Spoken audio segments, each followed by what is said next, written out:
안녕하세요. 여러분, 오늘은 제가 이거 애언에 대해서 내가 또 제가 이제 이야기를 해보려고요. 내가 이 애언에 대해서 유튜브 올리는 이유는 제가 예전에 이거 한 7년 정도 내가 배웠어요, 내가. 근데 나 가르친 스승님이 나중에 때가 되면 이거에 대해서 이제 사람들한테 이제 이게 알려주라고 해가지고 제가 알려주는 거예요. 그러니까 그게 하나님 뜻이라고 하셔가지고 저는 그렇게 생각을 해요. 오늘은 어떤 것을 공부해 볼 거냐면 이 꿈 해몽하고 애언하고 그 차이점에 대해서 알려드릴게요. 예를 들어서 오늘 공부해 볼 것은 에베소서 6장 10절에 보면 이런 말이 나와요. 우리의 씨름 있잖아, 레슬링. 영어로 레슬링이라 나와. 우리의 씨름은 혈과 육에 대한 것이 아니요 정사와 권세와 이 어둠의 세상의 주관자들과 하늘에 있는 악한 영들에 대함이라.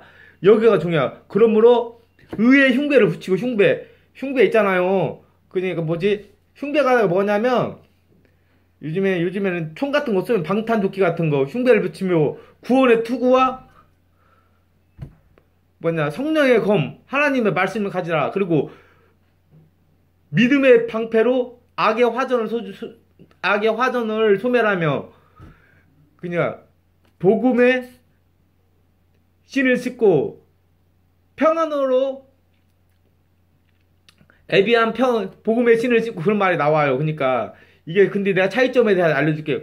꿈 해몽은 예를 들어서 꿈에 뭐가 보이면 이러다, 모자가 보이면 이러다, 그런데 여기서는 뭐가 되냐면 예를 들어서 그 구원의 투구와 성령의 검 하나님 말씀을 가지라 그게 나오잖아요. 근데 간단하게 설명하자면 뭐냐면 애언 같은 것이 보면 내 경험으로 말해보면 그 뭐지 애인이 있잖아, 만화.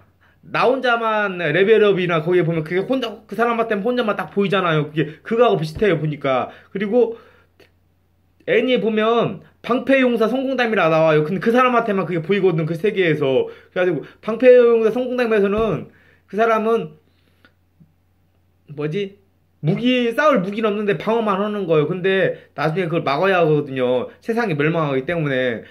나 혼자만 레벨업이나 그 말하는 그 사람이 어떤 극한 환경에 처했는데 나중에 그 사람한테는 뭐가 보여, 시스템이. 그 에너지 같은 거. 그거하고 비슷하다라고 내가 생각을 해요. 근데 꿈 해몽하고 차이점이 뭐냐면, 예를 들어서, 그, 무슨, 애원이라 하면, 무슨, 예를 들어서 내가 어떤 문제에 대해 기도를 하던가 하나님이 직접적으로 보여주는 때도 있어요. 예를 들어서 뭐에 대해 기도를 하면 어떻게 하라 그 방법을 알려주는 거예요. 그렇게 하면 자기 선택을 할 수가 있는 거예요. 선택을 할 수가. 옛날에 창세기에 보면 바로왕이 꿈을 꾸잖아요. 창세기 요셉을 만나잖아요. 아주 꿈을 꿨는데 아주 7마리 흉악한 소가 살찐 소를 잡아먹었는데 그게 이상해가지고 근데 그 꿈이 애원이 되잖아요. 7년 7년 흉년이 있는데 그 7년 흉년이 너무나 길어가지고 그걸 잃어버린다, 그런 건 해석이거든요. 그거하고 비슷해요.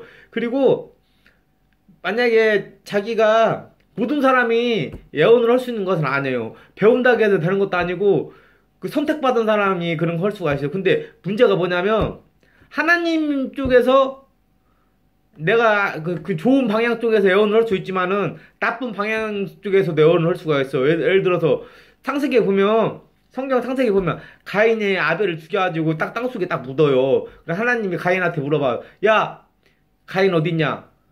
내가 어떻게 알아요? 내가 내 동생을 내가 뭐 지키는 자요?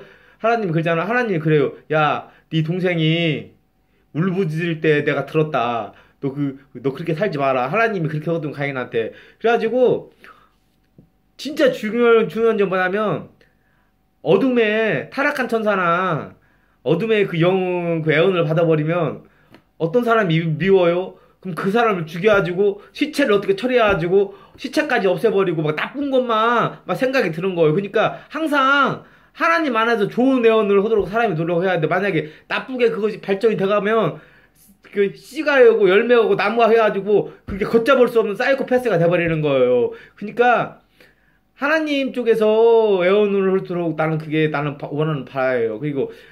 그리고 제가 성경에서 그거 성경 그 외경에서는 그 에녹서 같은 거 보면 그, 그 타락한 천사들에 의해서 그 주술 같은 거 있잖아. 주문 같은 거 그런 것이 나왔다고 보거든요. 그러니까 뭐 예를 들어서 뭐 주술이나 주문 같은 거 그런 것이 그 뭐냐 성경 외경에 보면 그 존재한다가 나와요. 예를 들어서 그 타락한 천사 21명이 있거든요. 세미야자가 원래 우두머리였는데 세미야자하고 세미야자는 지금 감옥에 갇혀 있어요. 21명 중에서. 그리고 아사셀도 그리고 세미야자는 주문을 막 에녹스에 보면 이게 주문 같은 거 잘 하는 사람인데 하는 타락한 천사 사람이 아니고 나름으로서 주문을 푸는 것이 잘하거든요. 근데 내가 왜 이런 거 생각을 하냐면 자기가 이게 나름대로 체계를 가지고 있다 한다고 저는 생각을 해요. 그래가지고 오늘은 좀 제가 또 이게 그리고 성경에서 하나님의 말씀 성령의 검을 가지라 하니까 이게 하나님의 말씀을 자기 나름대로 막 공부하고 강화를 시키잖아요. 그러면 나중에 이것을 왜 하나님 성경을 왜 보여냐면 나중에 어둠의 영들이 찾아와요. 애언을 많이 하고 싶으면. 그래가지고 도전을 해요. 만약에 이 말씀이랑 기도가 좀 있으면 얘네들을 구별할 수가 있고 얘네들을 딱 물리칠 수가 있는데 만약에 이거에 공부를 안 해버리면 얘네들한테 사로잡혀 버려요. 그리고 이게 좀 제가 뭐 성경에서는 그 성경이나 보면 주술이나 주문 같은 것은 결국에는 그 하면 절대 안 된다고 알려줘요. 왜냐면 그걸 자기 현실의 그 이익을 위해서 무슨 주술이나 주문 같은 걸 하면 나중에 하나님 나라에 들어가지 못한다고 나와요. 그러니까 조금 어렵게 살더라도 하나님 말씀 안에서 그런 은사를 받아야지. 만약에 은사를 좀 보고 뭐 미래를 보고 하나님 안에서 그런 걸 찾아야지. 무속인이나 타락한 천사 그 말씀 그 말 같은 걸 보면 나중에 그걸 하나님 나라에 들어갈 수가 없거든요. 현실에 조금 좋아질 수는 있어도 나중에 하나님 나라랑 갈 수가 없어요. 그리고 전 그렇게 알고 있어요. 오늘 좀 제가 아는 범위 내에서 오늘 또 해봤는데 이야기를 해봤는데 또 제가 또 나중에 또 이야기를 하겠습니다. 여러분 좋은 하루 되시고 안녕히 계세요.